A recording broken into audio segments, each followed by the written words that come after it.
நாளை மறுநாள் ஞாயிற்றுக்கிழமை எங்கள் ஊரில் கும்பாபிஷேகம். சொந்த பந்தங்களே எல்லாம் சொந்தம் பந்தம் பிள்ளைங்க பொண்ணுங்க எல்லாம் வருவாங்க அவங்கவுங்க வீட்டுக்கு. என் வீட்டு யாரும் வர்றதுக்கு இல்லை. என் பொண்ணு எங்கே இருக்கிறான்னு தெரியல. அந்த ஐநாறு தான் கொண்டு வந்து சேர்க்கணும்.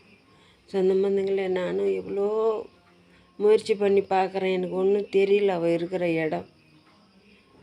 எங்கேயாவது பார்த்தீங்கன்னா சொல்லுங்கள் சொந்த பந்தங்களே. நான் ஃபோட்டோ அனுப்பி வச்சுருக்கிறேன், நம்பர் போட்டிருக்கிறேன். அந்த ஃபோட்டோவை பார்த்துட்டு எங்கேயாவது பார்த்தீங்கன்னா கொஞ்சம் சொல்லுங்கள்.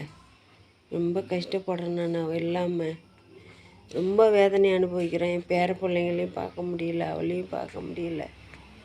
நான் என்ன பண்ணுவேன்னு தெரியல. அவளை நம்பி தான் நான் இருந்தேன். கடைசியில் என்னை இப்படி பழி வாங்கிட்டு போயிட்டா. நான் என்ன பண்ணுவேன்னு தெரியல. அது கடவுள் தான் கொண்டாந்து சேர்ப்பாரா என்னன்னு தெரியல. மனசு ரொம்ப கஷ்டமாக இருக்குது எனக்கு.